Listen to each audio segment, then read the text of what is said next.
What's going on, guys? Welcome back to the channel. Critical Overlord here. We're going to be talking about several different horror topics in this video here today. We're going to be talking about Scary Movie 6, Nightmare on Elm Street, Orphan 3, and Scream 7. So starting off here with Scary Movie 6, yesterday Deadline put out a report telling us all the other cast members that will be starring in Scary Movie 6, which is currently filming out in Georgia. It says Scary Movie 6 has added Damon Wayans Jr., Kim Wayans, and Heidi Gardner to its cast, setting two franchise vets to return as well. Gardner's fellow SNL alum Cherry Autry and Chris Elliott. Now, Chris, I believe, is Hanson from Scary Movie 2, Hold My Strong Hand or Take My Strong Hand, whatever he said. And Cherry is Gail Hellstorm. Correct me if I'm wrong on either of those two. But Scary Movie 6 will also see the return of cast members including Marlon Wayans, Shawn Wayans, Regina Hall, Anna Faris, Lachlan Monroe, Dave Sheridan, and John Abrams. Now, until yesterday, Regina Hall, Anna, Lachlan, and at least Marlon were the only ones that had been officially announced in any type of official reporting.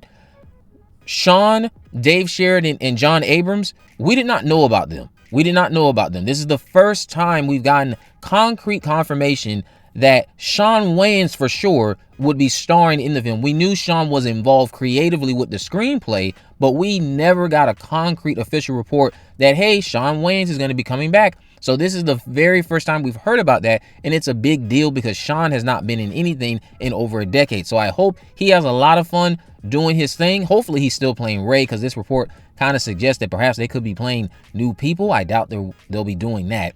But other newcomers in the cast include Olivia Rose Keegan, Savannah Nassif, Cameron Scott Roberts, Sydney Park, Greg Wayans, Ruby Snober, and Benny Zelk. Now, I don't know who any of those other people are other than Sydney Park, but best of luck to everyone. And of course, the most exciting part for many of us is the fact that they've seemingly assembled the Avengers. You have all these OG stars coming back. The report, again, questions if they'll be playing their original roles, but I doubt they're going to play new people, because if you're trying to poke fun at legacy films, they got to be playing their OG characters. I can't wait for Scary Movie 6. I just don't want it to be watered down to appease to any softies out there. Now, let's jump into Orphan 3. So Isabelle Furman, who stars as Esther in Orphan, posted a cute video online dancing on set of Orphan 3, which again for now is titled Orphans. This caused a lot of interesting takes when I shared it. Some think she's too old for this role now. Others suggested this is beating a dead horse, but I imagine they'll just use the same techniques shown during First Kill to make this work again, to make her look like a child. After all, she's not supposed to be an actual child anyway, but I do agree that the charm of this was when she was an actual child, and it actually fooled us as a viewer as well, because that played into the twist. But now we know the twist, the cat's out of the bag, and she doesn't exactly look like a child anymore, so the charm is kind of gone. And it is a bit comical that these other adults are buying into the fact that this is a child. She doesn't exactly look like a child anymore, so it can be a bit comical that other adults are still falling for this. Now, Megan star Violet McGraw left an interesting comment expressing her excitement over the film, so that made me go, wait a minute, is she in this film? So we might have a potential cast member that we've already unlocked in Violet McGraw, but I wouldn't mind seeing her. She's been impressing me ever since she played young Nell in Haunting of Hill House. What do you guys want to see for Orphan 3? Let me know all that down in the comment section below. Do you agree that Orphan 3 is beating a dead horse? It's something that shouldn't even had a sequel, let alone a prequel to begin with. And what are your thoughts on that original movie? Now, let's talk about Nightmare on Elm Street. So Robert Englund addressed the messy rights situation with Nightmare on Elm Street and why this is likely the reason we haven't seen a film in years. Now, he shared these comments with IndieWire. If you haven't checked out that IndieWire interview that he gave a few days ago, please check it out. There's a lot of insightful things there. But he said this: there are so many people involved who have a piece of the action. When Wes passed away, he left an awful lot of rights to his estate. He has many rights that he worked out between character titles and names and plot and things like that. New Line Cinema obviously has a big hand in it, and much of that was surrendered to Ted Turner, then went to Warner Brothers. So Warner Brothers has a huge piece of it. I know Michael Bay had been involved with some interest, and also Blumhouse. Now, maybe it's a blessing in disguise. That's how I see this. Maybe this is Wes looking out for us from the beyond. He knows that whatever comes next from Nightmare on Elm Street is just going to be dog shit, and he's trying to save us from that, potentially.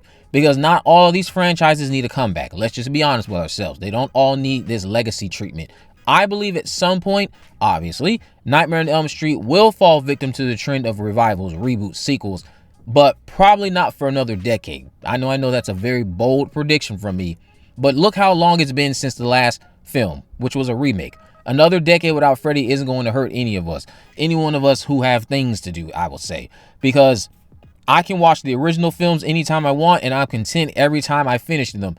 Blumhouse also doesn't need Nightmare on Elm Street when they have the grabber. So I never want to see Blumhouse involved with Nightmare on Elm Street. So stay away from Elm Street. You guys already at this point have Elm Street at home. Let someone else eat. Let someone else get some food in their mouth.